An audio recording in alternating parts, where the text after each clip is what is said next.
요즘 그 최순실 박근혜 게이트 뉴스 많이 보시죠?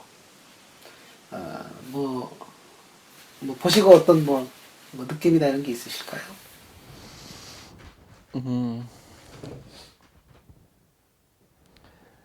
정치 지도자에게 특별한 책임이 있어요. 그래서 독일 경우에는 그 몇 년 전에 그 독일 대통령이 그 울프 대통령이었는데 그 사람이 그 두 가지의 혜택을 자기 위하여 그 요구하고 사용했어요. 하나는 여행하는 것이었어요. 그래서 회사의 초청으로 무료 비행기 여행했고, 또 한 번 그 집을 지을 때 그 일반 사람이 그 받는 신탁보다 3% 정도 더 낮은 그 이자로 그 신탁을 받았어요. 그래서 이 두 가지의 그 비리로 그 사임해야 했어요. 큰 것 아니죠? 그 많으면 한 1억 정도 되죠. 근데 제가 그 지금의 그 사건을 아주 구체적으로 이해 하지만 제가 보기로는 그 비리가 수억 대, 수십억 대의 문제예요. 이것뿐만 아니라 대통령의 신뢰 문제도 포함되니까 거기서 이단이 대통령에게 영향을 주었다는 그런 신뢰 위기 있기 때문에 독일 사람으로서 제가 만약에 대통령이었다면 제가 사임했을 것 같아요. 지금 이제 어떤 논쟁이 있느냐면 로마서 13장 1절에 그리스도인들은 위에 있는 권세에 복종해야 된다. 또 뭐 다른 디도서 3장에도 그런 말씀이 있지 않습니까? 그런 것 때문에 침묵해야 된다. 그리고 위에 있는 대통령이니까 우리가 사임하라는 얘기를 하면 안 된다. 그리고 우리는 다만 기도해야 된다. 하나님께서 이 문제를. 그런가 하면 또 다른 쪽에서는 그리스도인들이라 하더라도 그 옳지 않은 부정의한 권력자들의 그런 문제에 대해서는 예언자적인 그런 목소리를 내야 된다. 이런 입장이 있습니다.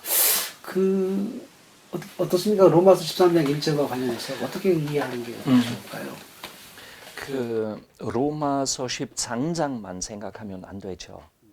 그 거기서 동시에 요한계시록도 생각할 필요가 있어요. 그래서 그 국가가 그 정치 잘 할 때 인정해야 해요. 그래서 로마 13장의 상황이에요. 그런데 국가가 구원위 위반하면 또 민족을 억압하면 요한계시록이 유효가 되죠. 로마서 13장은 위에 있는 권세에 복종하라는 그런 말씀이 있는 반면에 요한계시록은 또 다른 국면이 있다고 말씀하셨어요. 그 요한계시록 13장도에서는 그 악한 정부를 말하는 것이에요. 그 그리스도인들을 박해하고 그 억압하는 그런 정부를 말해요. 그 정부를 그 사단의 정부로 그 설명하는 것이죠. 예, 그래서 거부하는 것이에요. 그래서 정부가 완전히 악한 일을 한다면 정부를 인정하지 않아도 된다는 입장이에요. 그래서 그 한 구절만 인용하는 것은 이것 개신교회의 해석법과 전혀 어울리지 않아요. 두 번째는 그리스도인들은 정치적인 활동이나 말을 하면 안 된다는 입장은 제가 보기로는 완전히 틀렸어요. 왜냐하면 모든 일을, 모든 말을 정치적인 것으로도 해석할 수 있어요. 그래서 그 활동하지 않는 것도 정치적인 활동이에요.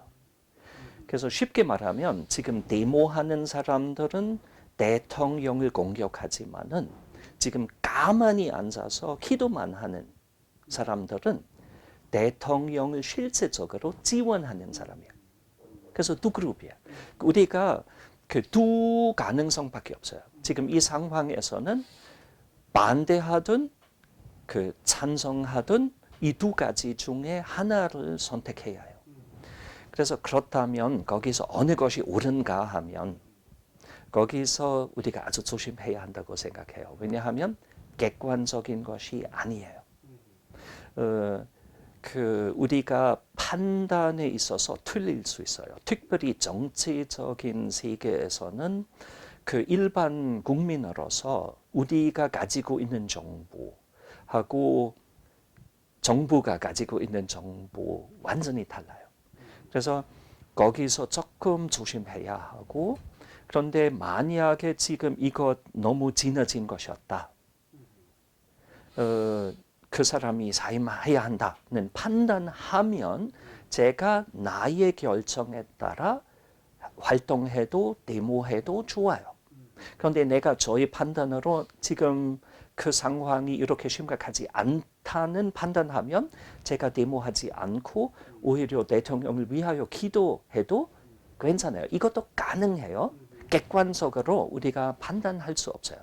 인간이 진리를 충분히 이해 못하니까 이건 훨씬 나중에 아마 우리가 판단할 수 있는 문제예요. 그런데 지금 판단해야 해요. 그 중에 대안 두 개밖에 없어요. 그래서 그런데 우리가 결정하는 것은 개인적인 결정이에요. 객관적인 결정 아니에요. 우리 틀릴 수도 있어요. 제가 추천하는 것 피합니다. 제가 추천 안 해요. 각 그리스도인이 스스로 판단해야 한다고 해요. 그래서 루터가 그 두 통치론 개념을 만들었어요. 그래서 정치와 교회가 완전히 분단된 것으로 생각하지 않았어요. 그래서 정치는 하나님의 왼손이고 교회는 하나님의 오른손이다. 두 지도하는 방법 차이뿐이다. 이렇게 해석했어요. 그런데 거기서 우리가 판단에 있어서 한계가 있기 때문에 루터가 올바른 행동, 무엇인지 분명하지 않을 때 루터가 아주 좋은 그 제안했어요. 그 페카 포르티타, 라틴어로 밀란시톤에게, 저희 친구에게 그 편지로 썼어요. 페카 포르티타. 그래서 영감하게 죄를 지어라. 그 의미는 마음대로 죄를 지어라는 뜻이 아니고 내가 어떻게 해야 하는지 모르는 상황에서 내가 어느 것이 100% 맞는지 모르는 상황에서 내가 그 두 결정 중에 하나를 결정해야 할 때 영감하게 하나를 선택하라. 설령 거기 죄일지라도. 예? 그렇죠. 죄이어도. 왜냐하면 다른 것도 죄일 수 있어요. 우리가 판단 못해요. 보네포 같은 경우는 히틀러 지도자를 죽이려고 그렇죠. 했었죠. 암살당까지 가서 그거에 대해서도 그러면 그렇게 볼 수 있는 건가요? 예, 그런데 거기서 그 상황이 더 심했어요. 왜냐하면 지도자가 그 아돌프 히틀러라고 하는 지도자가 매일매일 수천 명 죽였어요. 직접 죽인 것이 아니죠. 그런데 히틀러의 결정 때문에 매일매일 수천 명이 죽었어요. 전쟁에서도 또 유대인 학살에서도 수용소에서도 죽었던 사람이 매일매일 수천 명이었는데 그 본헤퍼가 이것은 막아야 한다고 생각했어요. 이것 너무너무 큰 죄다. 이것은 막아야 한다고 했어요. 그래서 그 지도자가 일반적으로 인정을 받을 만한 지도자가 아니라 완전 독재다. 그런 나쁜 독재자를 죽여도 된다. 그런데 죽여도 된다는 것은 이것도 엄청난 죄예요. 그래서 죽이는 것도 죄이고 그런데 죽이지 않는 것도 죄예요. 그래서 본헤퍼가 이 어려운 판단 중에 하나를 선택해야 했어요. 내가 가만히 있을까? 그런데 가만히 있으면 매일 1000명 죽어요.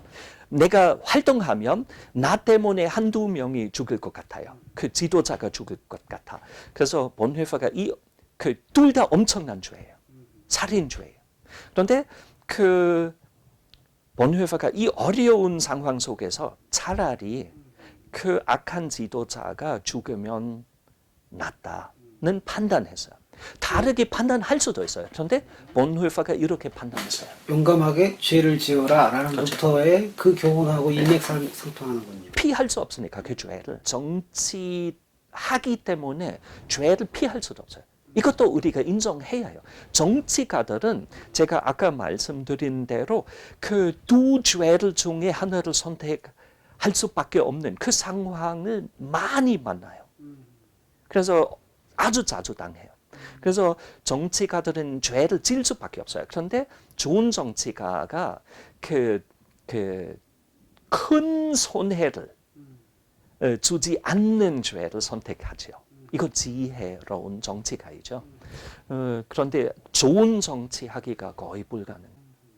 우리가 지나치게 그 정치적 상황을 심하게 보는 것도 틀릴 수 있어요. 하나님 물론 나쁘죠.